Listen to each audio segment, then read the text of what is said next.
Dear friends, here is news from Thomas's branch line. It is clearly no ordinary line, and life on it is far from dull.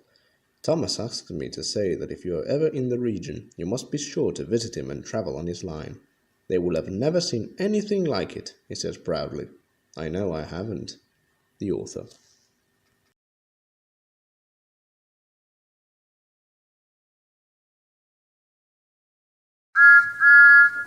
Thomas the Tank Engine is very proud of his branch line. He thinks it's the most important part of the whole railway. He has 2 coaches. They're old and need new paint, but he loves them very much.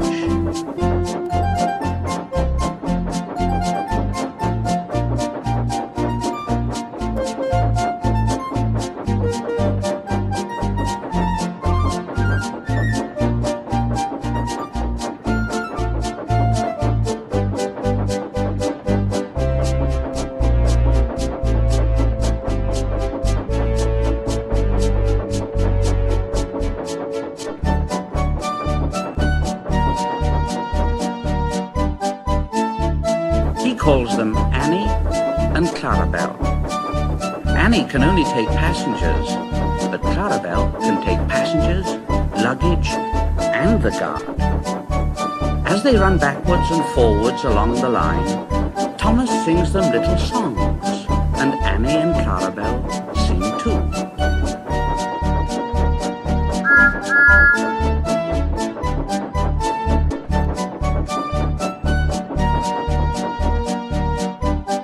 When Thomas starts from the station, he sings, "Shh, shh, shh, shh. Oh, come along, shh, shh, shh. We're rather late. Shh, shh, shh. Oh, come along, shh, shh, shh. We're rather late. Shh, shh, shh. Oh, come along, shh, shh, shh. We're rather late. Shh, shh, shh. Oh, come along, shh, shh, shh." And the coaches sing, "We're coming along, we're coming along, we're coming along, we're coming along." They don't mind what Thomas says to them because they know that he's trying to please the fat controller. And they know too that if Thomas is cross, he's not cross with them.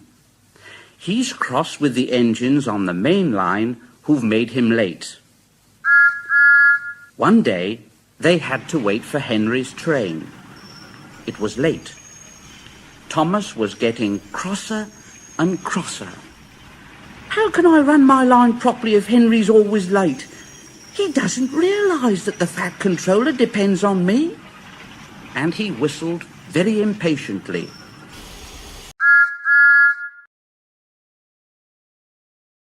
At last, Henry came along.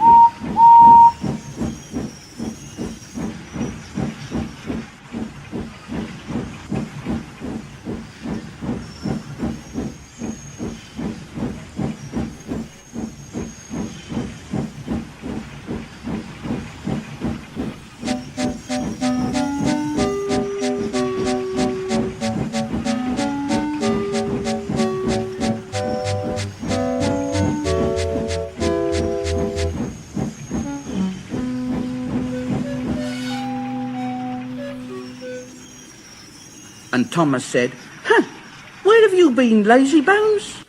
Oh, don't be cross, Thomas, please. My system is out of order. No one understands my case. You don't know what I suffer. Oh, rubbish! You're too fat. You need exercise. Lots of people with piles of luggage got out of Henry's train, and they all climbed into Annie and Clarabelle. Thomas had to wait until they were ready. At last, the guard blew his whistle. And Thomas started off at once. The guard turned round to jump into his van, tripped over an old lady's umbrella, and fell flat on his face. By the time he picked himself up, Thomas, Annie, and Clarabelle were steaming out of the station. Thomas was in a hurry to get away. "Shh, shh, shh, shh. Oh, come along. Shh, shh, shh. Oh, come along. Shh, shh, shh. Oh, come along. Shh, shh, shh. Oh, come along. But Clarabelle didn't want to come along. No, no, no, no. I've lost my nice guard. No, no, no, no. I've lost my nice guard. Annie tried to tell Thomas, we haven't a guard, we haven't a guard, we haven't a guard. But Thomas was hurrying. He wouldn't listen, and on he puffed. Oh, come along. Oh, come along. Oh, come along. Annie and Clarabelle tried to put on their brakes, but they couldn't without the guard, and they kept crying out, Where is our guard? Where is our guard? where is our guard? Oh, where is our guard? Thomas, please stop. Thomas, please stop. Thomas, please stop. Thomas, please stop. But Thomas didn't stop until they came to a signal. And the signal said, stop.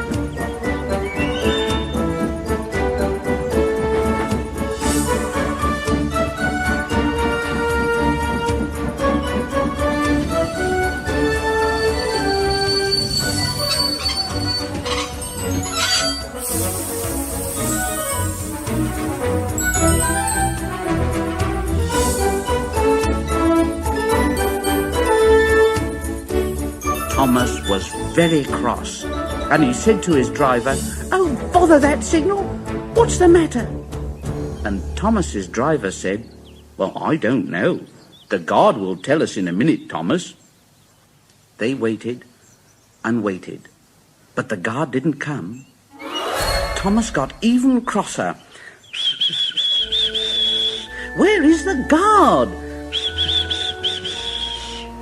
Annie and Clarabelle knew, and they were crying, We've left him behind. We've left him behind. yes, we left him behind. We left him behind. The driver, the fireman, and the passengers looked, and there was the guard running as fast as he could along the line with his flags in one hand and his whistle in the other. Everybody cheered him. He was very hot, so he sat down and had a drink and told them all about it. Thomas was very sorry. I'm very sorry, Mr. Guard. Oh, it wasn't your fault, Thomas. It was an old lady's umbrella. Look, the signal's down. Let's make up for lost time. Come on. Annie and Clarabelle were so pleased to have their guard again that they sang to Thomas, As fast as you like. As fast as you like. yes, as fast as you like, as fast as you like. And Thomas went as fast as he could.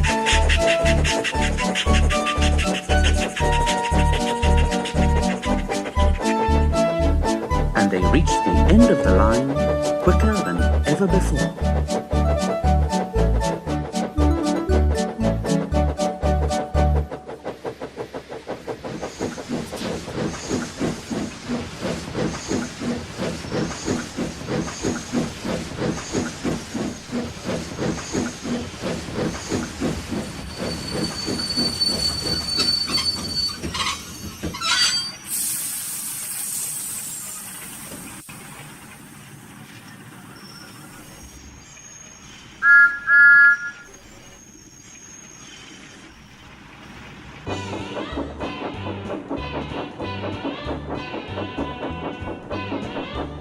Thomas's branch line has a station by a river. As he rumbles over the bridge, he often sees people fishing. Sometimes they stand quietly by their lines. Sometimes they actually jerk fish out of the water. Thomas often wanted to stay and watch, but his driver said, "No, Thomas. What would the fat controller say if we were late? Thomas thought it would be lovely to stop by the river. I should like to go fishing.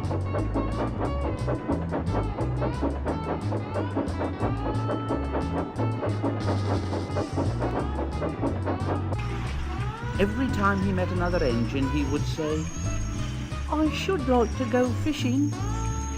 They all answered, engines don't go fishing, sure. But that made Thomas impatient, and he would say, silly stick in the muds. Thomas generally had to take in water at the station by the river. One day he stopped as usual, and his fireman put the pipe from the water tower into his tank. Then he turned the tap on, but it was out of order and no water came. Thomas said to his driver, "Oh, bother! Oh, bother! Oh, I am thirsty." "Oh, never mind, Thomas. We'll get some water from the river."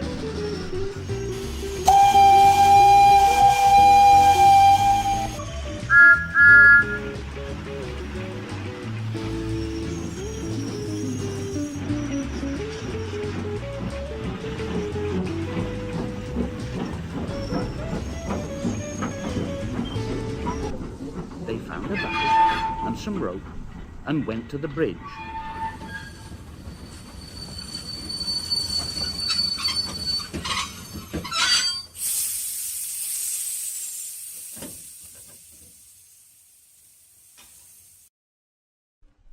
Then the driver let the bucket down to the water. The bucket was old and had 5 holes in it, so they had to fill it, pull it up, and empty it into Thomas's tank as quickly as they could. Thomas's fireman sang, "There's a hole in my bucket, dear Liza, dear Liza." But the driver said, "Never mind about Liza. You empty that bucket before you spill the water over me. Go on."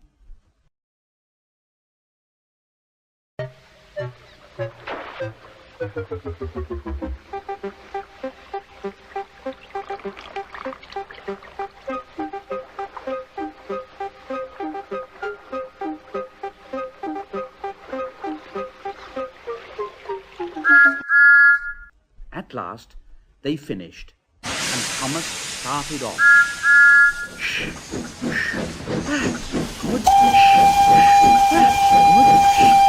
That's good. That's good. That's good. That's good.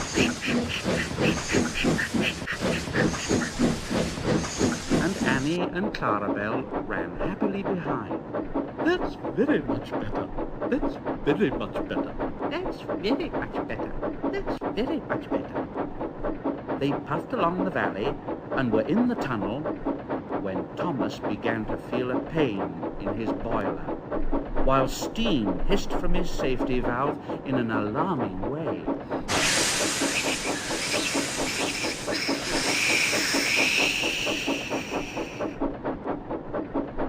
Thomas's driver said, "Oh, there's too much steam."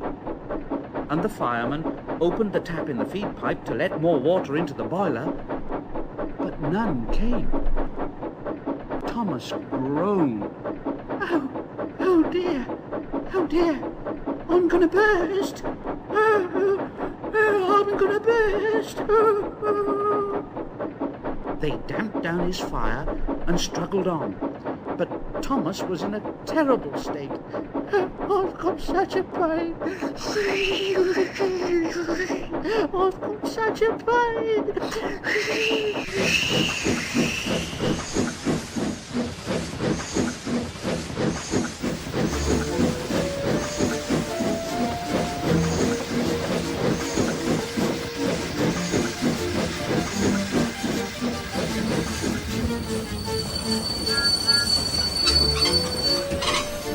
Just outside the last station, they stopped, uncoupled Annie and Clarabelle, and ran Thomas, who was still fit to burst, onto a siding road right out of the road.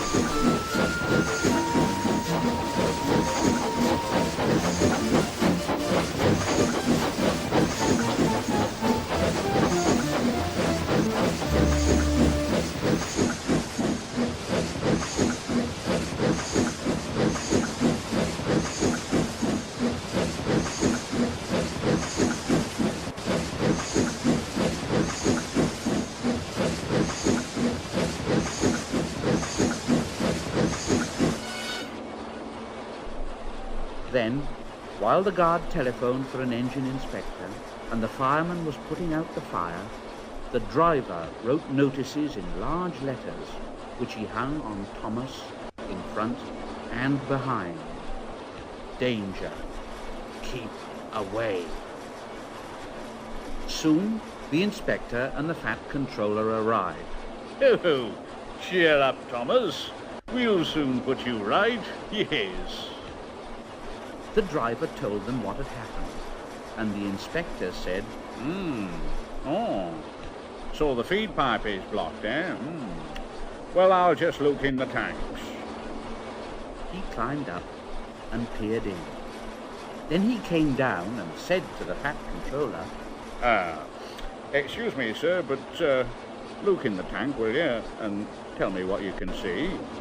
Oh, yes, certainly, Inspector. Certainly. He clambered up, looked in, and nearly fell off in surprise. Well, I never, Inspector. Can you see fish?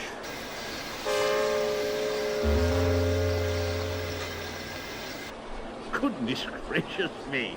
How did the fish get in there, driver? Thomas's driver scratched his head. We must have fished them from the river. And he told them about the bucket. The fat controller laughed. Well,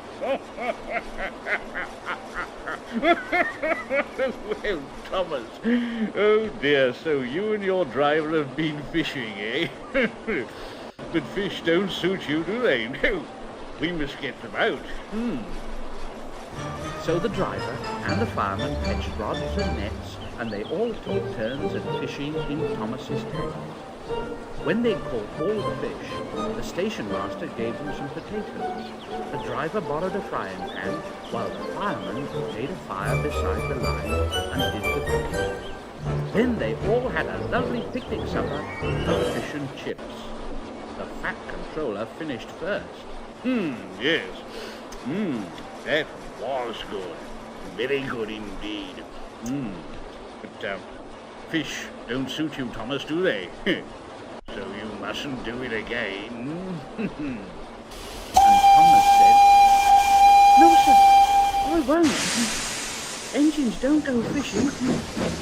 It's too uncomfortable.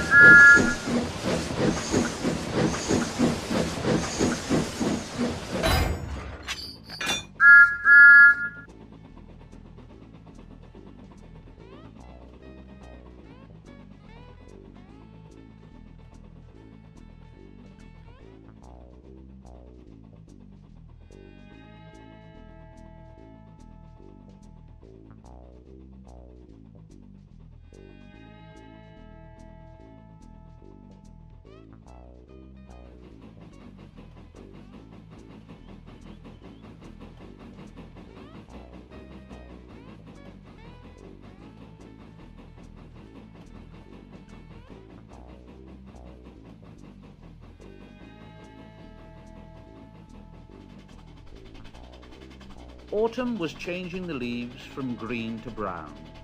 The fields were changing too, from yellow stubble to brown earth. As Thomas puffed along, he heard a tractor at work.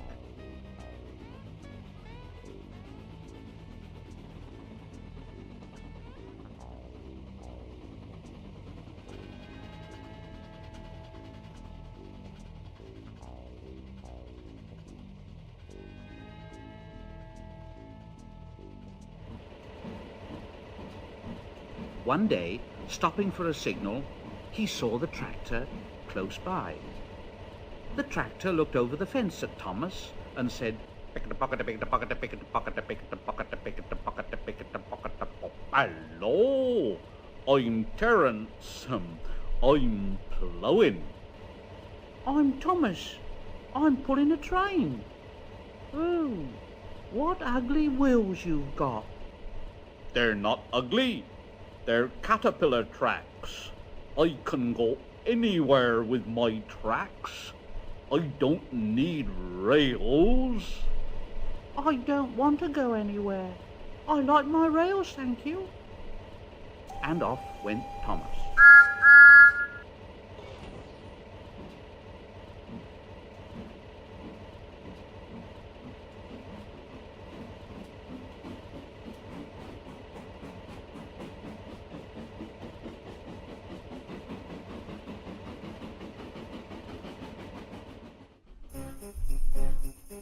Winter came, and with it dark heavy clouds full of snow.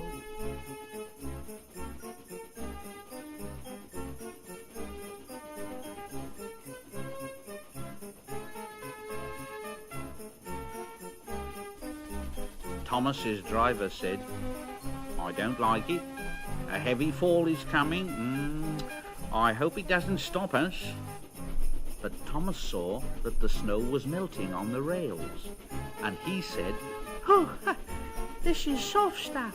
There's nothing to it. and he puffed on, feeling cold but confident. They finished their journey safely, but the country was covered, and the rails were two dark lines standing out in the white snow. The driver said, "You'll need your snowplow for the next journey, Thomas. Yes." Snowplow? Oh, snowplow? Oh, snow is silly soft stuff. It won't stop me. "Now, just you listen to me, young Thomas. We are going to fix your snowplow on, and I want no nonsense, please." The snowplow was heavy and uncomfortable and made Thomas cross.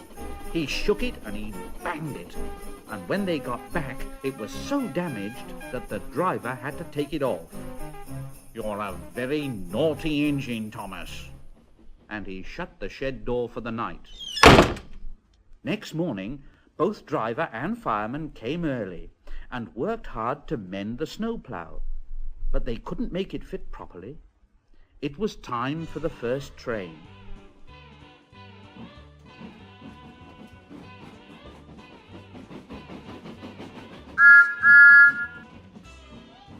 Thomas was pleased. I shan't have to wear it. I shan't have to wear it. I didn't need that stupid old thing yesterday, and I shan't need it today. Snow can't stop me.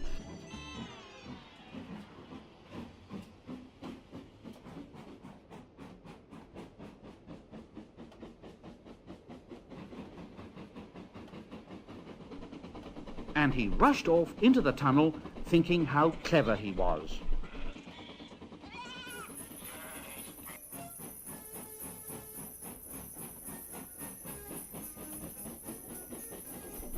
At the other end, he saw a heap of snow fallen from the sides of the cutting. Ha ha ha! Silly old snow! Silly old snow! Look out! I'm coming! I'm coming! Ooh! Ooh! Ooh! Ooh! Ooh! Ooh! Oh, cinders and ashes! I'm stuck! And he was. The driver said, "Back, Thomas! Back!" Thomas tried, but his wheels spun and he couldn't move. More snow fell and piled up around him. The guard went back for help, while the driver, fireman, and passengers tried to dig the snow away. But as fast as they dug, more snow slipped down, until Thomas was nearly buried. Thomas was very upset. Oh, my wheel and coupling rods! Oh, I shall have to stop here till I'm frozen. Oh, what a silly little engine I am. And Thomas began to cry.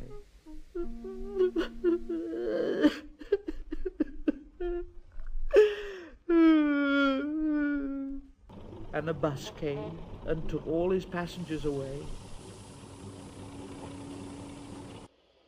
And Thomas felt very lonely and very sad when he heard a noise in the tunnel. Yes, it was Terence, and he came chugging out of the tunnel. Hello, Thomas. No, don't worry. I'll soon get you out.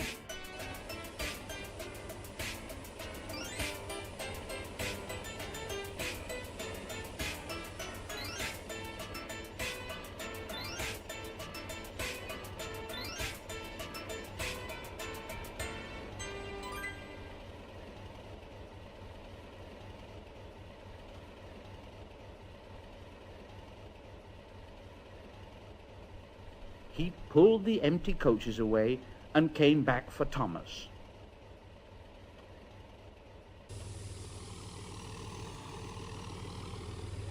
Thomas's wheels were clear, but still spun helplessly when he tried to move. Terence tugged and slipped and tugged.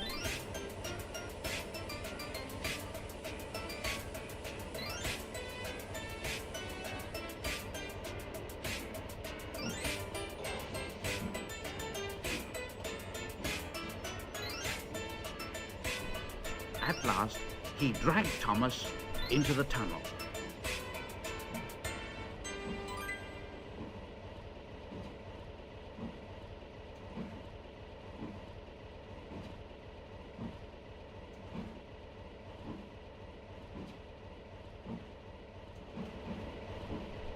Thomas was very grateful. Thank you, Terence. Thank you. Your caterpillar tracks are really splendid. Ha! They can take me anywhere, Thomas. And Thomas's driver said, I hope you'll be sensible now, Thomas. I'll try to be. I'll try to be.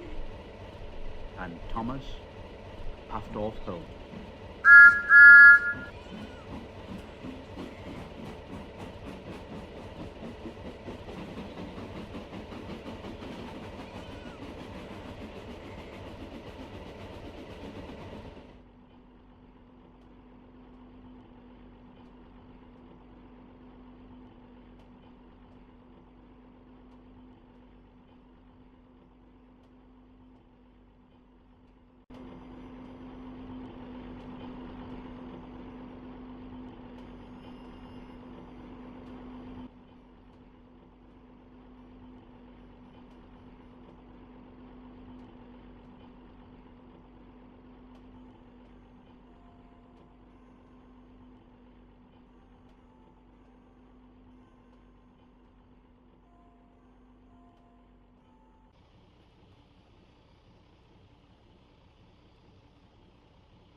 One day, Thomas was waiting at the junction when a bus came into the yard.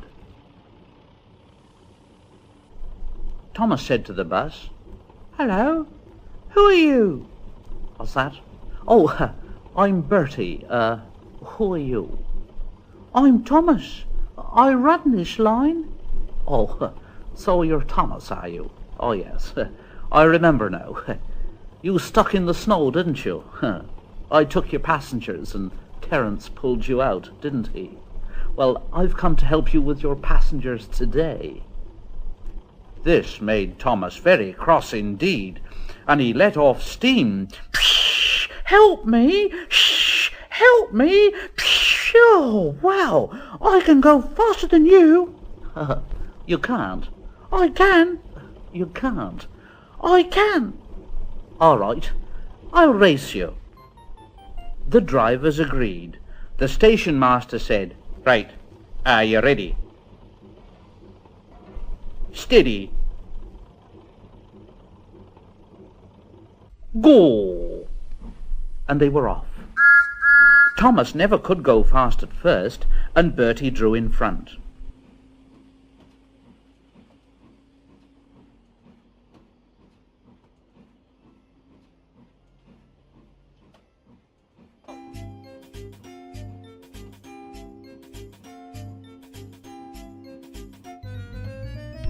Thomas was running well, but he didn't hurry. Annie and Clarabelle were rather anxious. "Why don't you go fast? Why don't you go fast? Why don't you go fast? Why don't you go fast?" But Thomas said, "Shh, shh, shh, shh. Wait and see. Wait and see. Shh, shh, shh. Wait and see. Shh, shh, shh. Wait and see." "He's a long way ahead. He's a long way ahead." He's a long way ahead. He's a long way ahead. But Thomas didn't mind. He remembered the level crossing.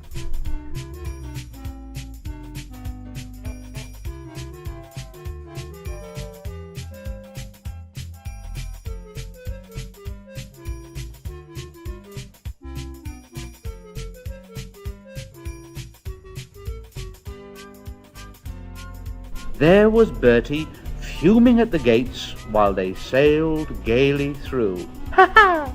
Goodbye, Bertie!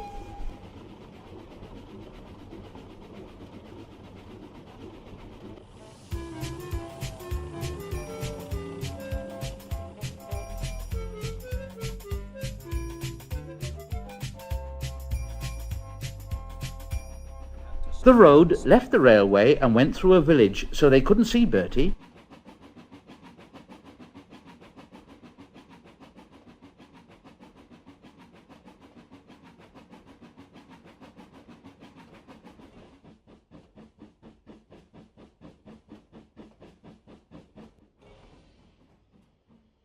They stopped at the station, and Thomas called out, Quickly, please! Quickly, please! Everybody got out quickly, and the guard whistled, and off they went.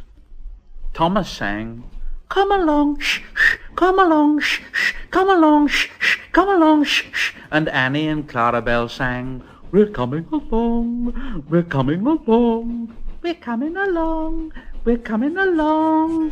Hurry, hurry, hurry, hurry, shh, shh, shh, shh. Hurry, hurry, hurry, hurry, shh, shh, shh, shh. Hurry, hurry. Oh!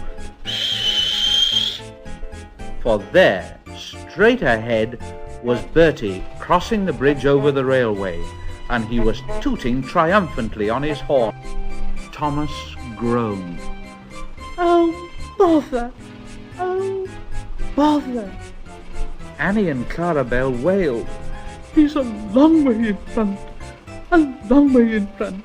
He's a long way in front, a long way in front. But Thomas's driver said, Now steady, Thomas, we'll beat Bertie yet. We'll beat Bertie yet. We'll beat Bertie yet. We'll beat Bertie yet. We'll beat Bertie yet. We'll do it. We'll do it. We'll do it. We'll do it. Shh, shh, shh, shh, shh, shh, shh, shh, shh. We'll do it. We'll do it. Oh, bother, there's a station.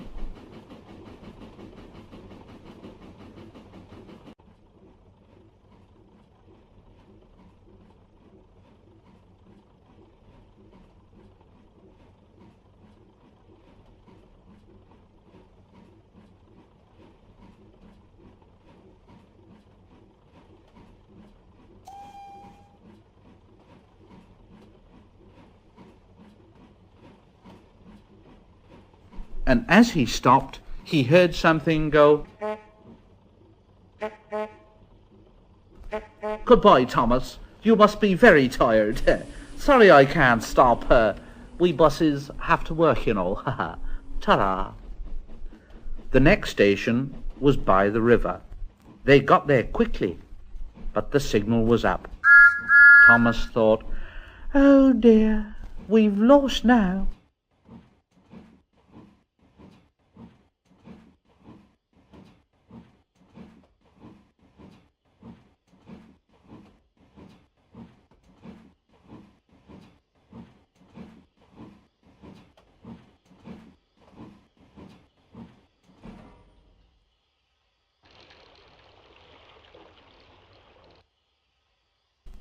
but he felt better after a drink. Then James rattled through with the goods train.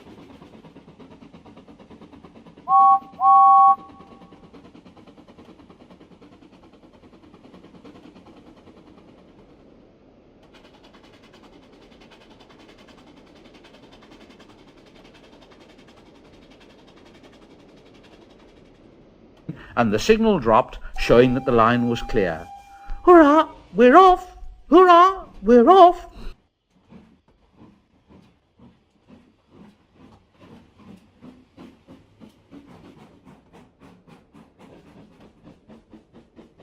And as they rumbled over the bridge, they heard a very impatient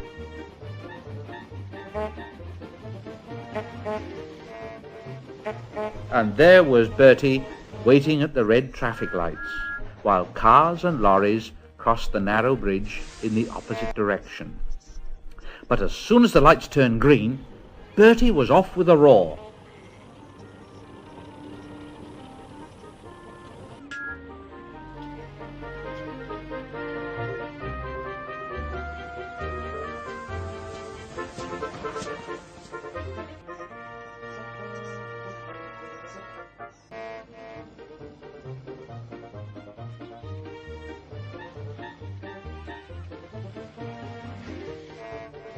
And soon he and Thomas were racing side by side up a valley.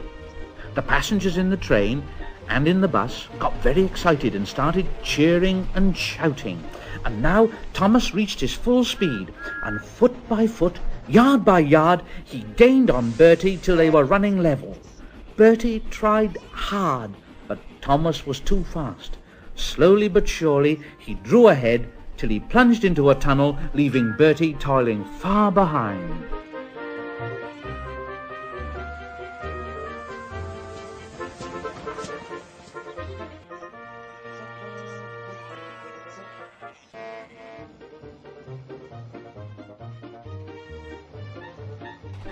Thomas was very pleased. "I've done it! Yes, I've done it! I've done it! Yes, I've done it! Yes, I've done it!" So were Annie and Clarabelle. "We've done it, hooray! We've done it, hooray! We've done it, hooray! We've done it, hooray!" And on they went to the last station.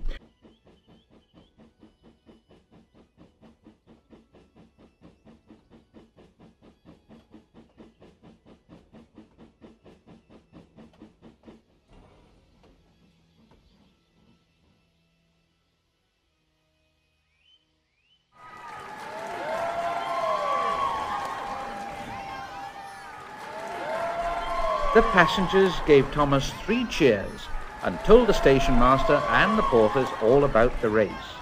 When Bertie came in, they gave him 3 cheers too.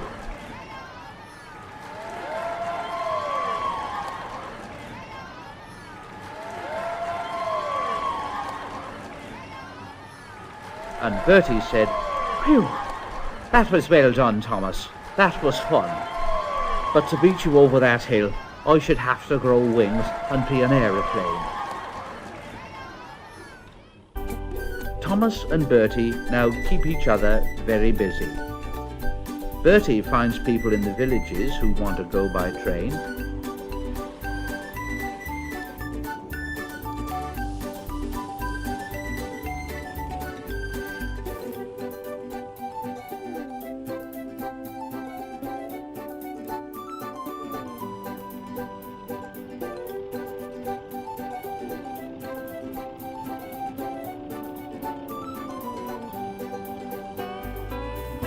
And takes them to Thomas, while Thomas brings people to the station for Bertie to take home.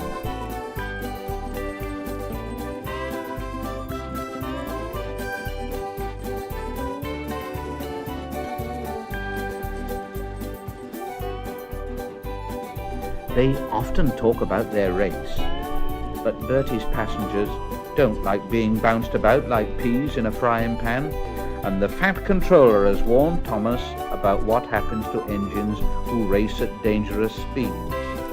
So although, between you and me, they'd like to have another race, I don't think they ever will.